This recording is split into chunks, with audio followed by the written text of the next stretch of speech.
আসসালামু আলাইকুম। দেশ এবং দেশের বাইরে থেকে যারা আমাদের ফেসবুক পেজ, ইউটিউব চ্যানেল কৃষি খামার 24 এর ভিডিও দেখছেন, সবাইকে অসংখ্য ধন্যবাদ জানিয়ে শুরু করছি আজকে আমাদের নতুন এপিসোড। আজকে আমরা এসেছি সিরাজগঞ্জ জেলা সাজাদপুর থানা রেশমবাড়ি হীরাবাইয়ের খামারে। তার সাফল্যতার পিছনের গল্প শুনবো এবং আপনাদেরকে শোনাবো। সুপ্রিয় দর্শক, যদি শুরুতে যেটা বলেছিলাম, আজকে আমরা সফল ব্যবসায়ী এবং গোপন কিছু টিপস নিয়ে আপনাদের সাথে কথা বলবো। কিভাবে বড় মাপের ডিম সংগ্রহ করা যায়, কী কাজ করলে একটা ভালো মানের বাচ্চা উপহার দেওয়া যায়। তো আজকে আমরা ভিন্ন ধারার কিছু টিপস আপনাদের সাথে তুলে ধরবো। আমরা সফল ব্যবসায়ী আমাদের এখানে রয়েছেন হীরাবাইয়ের কাছ থেকে জানবো কীভাবে আপনি আমরা যত খামারে ঘুরেছি একটা জিনিস লক্ষ্য করেছি, যত হাঁসই দেখেছি আজ পর্যন্ত হীরাবাইয়ের খামারে যে হাঁসগুলো দেখেছি এটাই সবচেয়ে বেটার হাঁস। তিনি এই বেটার হাঁসটা কিভাবে সংগ্রহ করলেন বা কিভাবে এই হাঁসগুলো তৈরি করলেন সে সম্পর্কে জানবো এবং আপনাদের জানাবো। তো আসসালামু আলাইকুম হীরাবাই, কেমন আছেন? ওয়ালাইকুম আসসালাম, ইনশাল্লাহ ভালো আছি। ভালো আছেন না? আমি তো দেখতে পাচ্ছি যে অনেক হাঁস পিছনে রয়েছে। তো এখানে কত হাঁস আছে ভাইয়া? এখানে 1500 হাঁস আছে। 1500 হাঁস। 1500 হাঁস আপনি কি 1500 নিয়েই মানে এ পর্যন্ত আছেন, না এর বেশিও কখনো পালন করে থাকেন? না, আমি এর বেশিও পালন করে এখানে এই 1500 দেখতেছেন, এটাই বাচ্চা তুলেছিলাম 1800। পুরুষ হাঁস আরও বেশি ছিল, পুরুষ হাঁস আরও 300 বিক্রি করে দিছি। আর এই 1500 হাঁসের ডিম উৎপাদনের জন্য যে পুরুষ হাঁস দরকার ওই হাঁসগুলো রেখে দিয়েছি। এই 1500 ডিম উৎপাদন করবো এই বছরে। আর আমার হাঁস গত বছরে এই বাচ্চা যখন তুলি তখনও আরও 1000 ডিমের হাঁস ছিল 2800 হাঁস ছিল আমার। তো এখন রয়েছে 1500। তো এখন যেটা দেখতে পাচ্ছি আপনি যে 1500 হাঁস রয়েছে, এগুলো আপনি হাঁস কিনছেন না বাচ্চা কিনছিলেন, কোনটা? না, এটা আমি বাচ্চা কিনেছি, আমি হাঁস কিনি নেই। আমার যে গত বছর যে খামার ছিল এবং আমার পাশে একজন ছিল খামারি, এই দুই খামারের ডিম আমি যে হ্যাচারিতে দিয়েছি, প্রধান হ্যাচারি, তো ওইখান থেকে আমি বাচ্চা সংগ্রহ করি এবং সেই বাচ্চা থেকেই আমার এই হাঁস তৈরি। আমি একটা জিনিস আমি একটা জিনিস দেখতে পেলাম যে অন্যান্য খামারের চেয়ে আপনার খামারে কিছু বেস্ট বা বড় জাতের হাঁস রয়েছে, মানে ভিন্ন বলা যায়।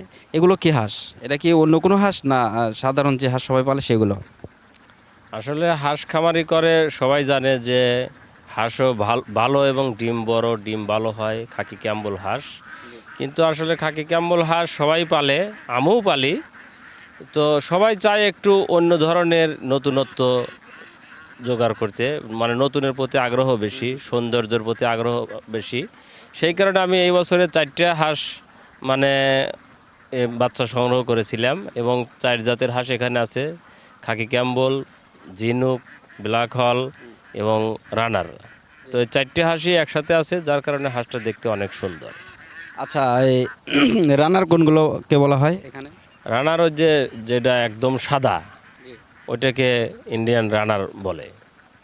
আপনার যে এখানে 1500 হাঁস রয়েছে, এখানে কি কোনো বীজ ডিম যেটা বলে সেটা কি উৎপাদন করা হয়? জি, এখানে যে হাঁস আছে এই হাঁসের সব ডিমই ডিম উৎপাদন হবে, কারণ এর কারণেই শতকরা এখানে 12% হিসেবে হাঁসা মানে পুরুষ হাঁস আছে। ডিম সব ডিমই বাচ্চা উৎপাদন হবে। আমরা অনেক খামারের কাছে শুনেছি যে হাঁসা রাখলে নাকি হাঁসের ক্ষতি হয়। তো আপনি মানে শতকে 12টা হাঁস যে রাখছেন, এতে কি আপনি কোনো ক্ষতির সম্মুখীন হচ্ছেন? না, আমি তো মানে প্রতি বছরই হ্যাচারিতে ডিম উৎপাদন করে থাকি এবং এই রকম 11% 12%ই আশা রাখি। এ কারণে তো হাঁসের কোনো সমস্যা হয় না। বরঞ্চ আমি যেটা মনে করি, আশা থাকলে আরও হাঁস ডিম বেশি দেয়, আরও ভালো থাকে, হাঁস কুচিয়ে হওয়ার সম্ভাবনা থাকে না, যার কারণে হাঁস ডিম আরও বেশি দেয়। আচ্ছা, এইখানে যে আপনার 1500 হাঁস রয়েছে, এই হাঁসগুলো কি ডিম দিচ্ছে? ডিম এই আজ দুদিন ধরে কেবল শুরু করছে, মানে এখন 6 মাস বয়স, মানে ডিম ছিল না, এই অল্প মানে দুদিন ধরে কেবল ডিম শুরু হয়েছে।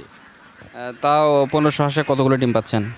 না, এখন কেবল শুরু হয়েছে সীমিত, মানে কেবল 5-10টা থেকে শুরু হইতেছে। তবে এখন আশা করতেছি 10-15 দিনের মধ্যেই প্রোডাকশন শুরু হবে ভালো। তো মোটামুটি কত পার্সেন্ট পর্যন্ত ডিম আসতে পারে এখান থেকে? এখান থেকে মানে শতকরা 95% পর্যন্ত ডিম আসবে। আমার এখানে 1350 আছে, 1250 মতো ডিম পাবো ইনশাল্লাহ, আশা করতেছি।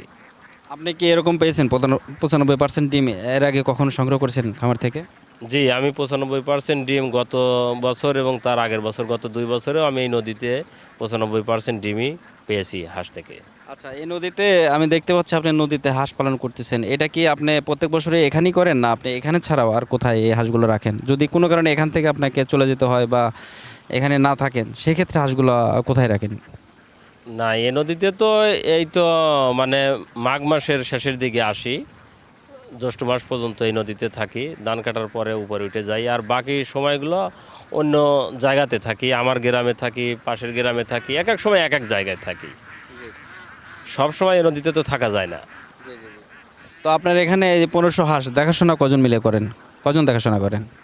এই মুহূর্তে দেখাশোনার জন্য দুজন আছে, কিন্তু যখন মাঠে ছেড়ে দেওয়া ছিল এবং নদীতে ছেড়ে দেওয়া থাকবে তখন 4জন কর্মচারী থাকে।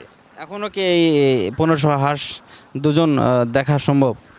হ্যাঁ, এখন দুজনই দেখা সম্ভব, কারণ এখন হাঁস মানে নদীতে এখনও পুরোপুরি ছেড়ে দেয় নেই, যার কারণে আটকানো আছে, এ কারণে দুজনই এখন সম্ভব।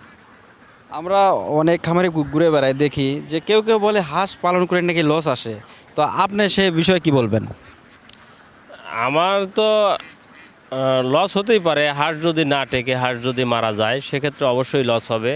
এবং হাঁস পালনের যে সঠিক পরিচালনা, সঠিকভাবে খাদ্য, এটা যদি সে প্রয়োগ করতে না পারে তাহলে তো লস হবেই। এখন আমি তো হাঁসকে গত 5 মাস মানে বাচ্চার পরে 1 মাস বাড়িতে খাওয়াইছি, আর 5 মাস খাইছি মাঠে খাদ্য।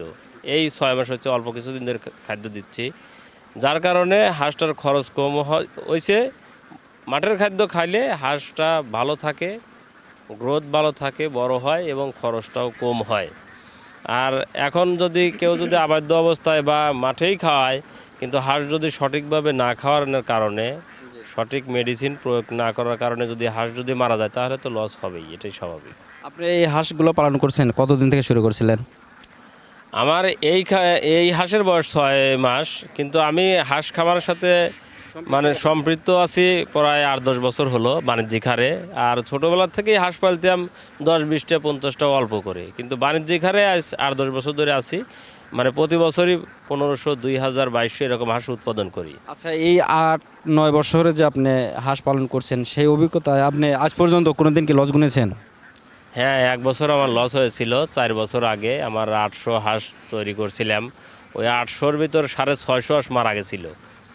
মানে ডিম ধরার সময় এমন একটা মানে ভাইরাস আক্রান্ত করছিল ডাক পেলে, যেটা আমি কন্ট্রোল করতে পারছিলাম না, আমার হাঁস মারা গেছিলো। ওই বছর আমার লস হয়েছিল, কিন্তু তারপরের থেকে আর লস হয় নাই, হাঁস নষ্টও হয় নাই। আচ্ছা, হাঁস মারা না গেলে আপনি খাওয়াইলে বা খাওয়ার খাওয়ার জন্য কোনোদিন হাঁস লস হয় না, সাধারণত মারা গেলেই লস হয় নাকি, কি বলেন?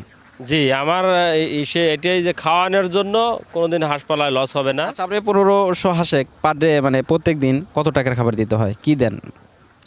এখন এই 1500 হাঁসে পার ডে 10,000 টাকার দানই দেই, আর কিচ্ছু দেই না। প্রত্যেক দিন 10,000 টাকা দান দেন? জি, প্রত্যেক দিন 10,000 টাকার দান দেই। কিন্তু এই হাঁসটা যখন ডিম আসবে, পুরোপুরি প্রোডাকশন আসবে, তখন আমার ডিমের ধরেন যে 20,000 টাকার মতো প্রতিদিন ডিম আসবে। তো 10,000 টাকা খাইলেও তো আমার লস হবে না। এখন ডিম আসা পর্যন্ত আমার লস হইতেছে, অনেক টাকা ইনভেস্ট করা লাগতেছে। ডিম যখন আসবে তখন আমার এটা পোষা যাবে।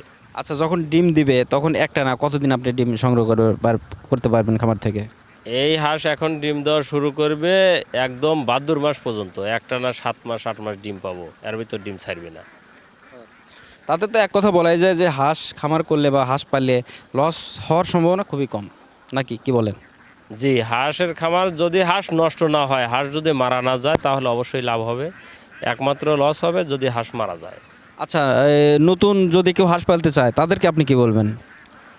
নতুন যারা হাঁস পালতে আগ্রহী বা পালতে চায়, তারা যেন আমার মতো অভিজ্ঞ, আমি বলি না যে আমার সাথে পরামর্শ করে, আমি মনে করি যে যারা অভিজ্ঞ সফল খামারি তাদের সাথে পরামর্শ করে, তাদের কাছ থেকে এবং সুস্থ সবল বাচ্চা নিয়ে জানি খামার শুরু করে, এবং প্রথমে যেন অল্প বাচ্চাদের শুরু করে, প্রথমেই যেন অনেক বাচ্চাদের শুরু না করে, এবং শুরু করার পর থেকে যে নিয়ম শৃঙ্খলাগুলো আছে ওইগুলো অবশ্যই মেনে চলে, তাহলে সফলতা পাবে।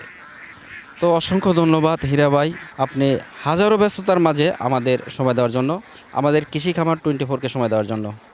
তো ভালো থাকবেন, আসসালামু আলাইকুম। ওয়ালাইকুম আসসালাম। তো সুপ্রিয় দর্শক, শুধু শুনতেই পেলেন হীরা ভাইয়ের 8-9 বছরের সফলতা, অভিজ্ঞতার কথা। হীরা ভাই যেটা বললেন হাঁস খামার করলে লস হয় না। লস এখন যদি আল্লাহ যদি কোনোভাবে মানে গজব দেয়, যেটা গজব যদি মারা না যায়, তাহলে লস হওয়ার সম্ভাবনা খুবই কম থাকে। কেননা মানে যতই খাওয়ান আপনি, হীরা ভাই যেটা বললো যে পার ডে 10,000 করে খাওয়ান, 10,000 টাকা খাওয়াইলে ওনার লস আসবে না, একসময় 20,000 করে দিবে। তো এক কথা বলাই যেতে পারে, যারা নতুন উদ্যোক্তা তারা হাঁস খামার করে স্বাবলম্বী হতে পারেন, কিন্তু সেক্ষেত্রে ভালো মানের বাচ্চা আপনাদের সংগ্রহ করতে হবে। ভালো মানের বাচ্চা সংগ্রহ করতে হলে যা করতে হবে, আপনি হীরা ভাইয়ের সাথে যোগাযোগ করতে পারেন। হীরা ভাই কোথা থেকে এত ভালো বাচ্চা নিয়ে স্বাবলম্বী হলেন বা সফলতা অর্জন পেলেন। আর আমরাও ভালো কিছু হ্যাচারির নাম্বার আমাদের ডেসক্রিপশনে দিয়ে রাখবো আমাদের জানা মতে, সেখান থেকে আপনারা নাম্বার সংগ্রহ করে তাদের সাথে কথা বলে নিতে পারেন। তো বন্ধুরা, আজ এ পর্যন্তই। আমাদের ভিডিওটি ভালো লাগলে আমাদের চ্যানেলটি সাবস্ক্রাইব করে পাশে থাকবেন। আসসালামু আলাইকুম।